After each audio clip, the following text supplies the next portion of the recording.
సేవకులారా సువార్తికులారా.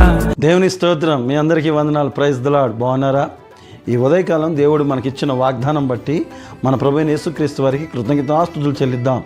ప్రాముఖ్యంగా ఈరోజు 1 పేతురు 5వ అధ్యాయము 7వ వచనం, ఆయన మిమ్మల్ని గురించి చింతించుచున్నాడు గనుక మీ చింత యావత్తు ఆయన మీద వేయుడి. అయితే చింత యావత్తు ఆయన మీద వేయుడి. మీ చింత ఆయన మిమ్మల్ని గురించి చింతించుచున్నాడు. ప్రాముఖ్యం ఇక్కడ రాయబడిన మాట ఏంటంటే, మీ చింత యావత్తు, మీ కష్టాలు అవ్వండి, మీ ఇబ్బందులు అవ్వండి, మీ పిల్లల గురించి అవ్వండి, లేకపోతే మీ ఆస్తుపాస్తులు అవనండి, లేకపోతే ఇంక కోర్టు కేసులు కానివ్వండి, ఏదైనా కూడా చింత యావత్తు అన్నాడు. యావత్తు అంటే ప్రతి ఒక్కటి, ఎందుకంటే ఆయన చూసుకుంటాడు. ఏమండి, ఒక్క మాట చెప్పాలని ఆశపడుతున్నాను. తల్లిదండ్రులు ఉండగా పిల్లలు చాలామంది ఎందుకంటే మా డాడీ చూసుకుంటాడులే, మా మమ్మీ చూసుకుంటుందిలే అని ఎలా అనుకుంటారో, సేమ్ టు సేమ్ మన ప్రభువైన యేసుక్రీస్తు వారు మనల్ని చూస్తాడు, రక్షిస్తాడు, కాపాడుతాడు అని చింత యావత్తంతా ఆయన మీద వేస్తే దేవుడు మిమ్మల్ని అందరినీ దీవించి ఆశీర్వదిస్తాడు. మనం ఏం చేస్తున్నామంటే, మనము మొయ్యలేము, మనకు చేత కాదు, కానీ అయినను మనం ఏం చేస్తామంటే మనం ఏదో చేయగలము అని కొన్ని ఇబ్బందులు పడతాం. ప్రార్థన మానేసేలా చేస్తూ ఉంటాం. ప్రతిరోజు దేవుని ప్రార్థన చేసేవారు కొంతమంది ఏం చేస్తారంటే, అయ్యో ఈరోజు ఇలా ఉంది కదా, నేను వెళ్ళి కొంచెం పని చేయాలి. లేదు, మొదటిగా నువ్వు దేవుని దగ్గరికి రా. మొదటిగా దేవుని దగ్గరికి వచ్చి నీ చింత యావత్తంతా దేవుని దగ్గర పెడితే దేవుడు ఏం చేస్తాడంటే, దేవుడు సమస్తం ఇస్తాడు. అది వదిలేసామండి.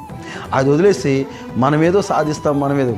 నిజం చెప్తున్నానండి, ఈరోజు చాలామంది దేవుని మీద భారం పెట్టుకోకుండా వారి భుజాల మీద భారం మోసుకుంటున్నారు. అందుకనే ప్రభువైన యేసుక్రీస్తు వారు 2024 సంవత్సరాల క్రితమే నీ కొరకు నా కొరకు చెప్పిన మాట, ప్రయాసపడి భారం మోయుచున్న జనులారా రండి, భారం నా మీద వేయండి అని ప్రభువైన యేసుక్రీస్తు వారు చెప్తున్నారు. మరి మన భారం ఎవరి మీద వేస్తున్నాం? చింత యావత్తు ఎవరి దగ్గర పెడుతున్నాం?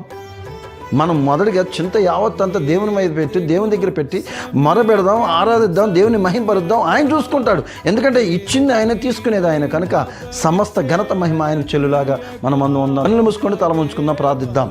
పరిశుద్ధ జీవగల తండ్రి, జీవాధిపతి, నీకు వందనాలు. అవునయ్యా, మీ చింత యావత్తు అంటున్నాను తండ్రి. అయ్యా, మా సమస్యలు ఏంటో తెలుసు, మేము పిల్లలకి ఫీజు కట్టామో లేదో తెలుసు, అయ్యా మేము ఉద్యోగాన్ని చేస్తున్నామో లేదో తెలుసు, అయ్యా మా ఇంట్లో వస్తువులు ఉన్నాయో తెలుసు, అయ్యా ఇంటి కిరాయిలు కట్టామో లేదో తెలుసు, అయ్యా అన్నీ తెలుసు నీకు నా తండ్రి. అయినను మీరు అంటున్నారు నా తండ్రి, మీ చింత యావత్తు నా మీద పెట్టండి అంటున్నావు నా తండ్రి. ఆయన చూసుకుంటానన్నావు నా తండ్రి, నేను సమస్తము చూసుకుంటానన్నావు కనుక నా తండ్రి, మీ మీద మా భారం పెట్టి మేము ముందుకు సాగుతున్నాం. మీరే మాకు మార్గదర్శకులు, మీరే మాకు తోడుంటారు, మీరే మమ్మల్ని నడిపించేవారు, మీరే మాకు కృప చూపించేవారు కనుక మాకే భయము లేదని మిమ్మల్ని కోరుకుంటే చిన్న ప్రార్థన ప్రభువైన యేసయ్య అతి పరిశుద్ధ నామమున అడిగి వేడుకొని పొంది ఉన్నాం పరమ తండ్రి. ఆమెన్. Praise the lord. ఘనమైనవి నీ కార్యములు నా ఎడల, స్థిరమైనవి నీ ఆలోచనలు నా యేసయ్యా.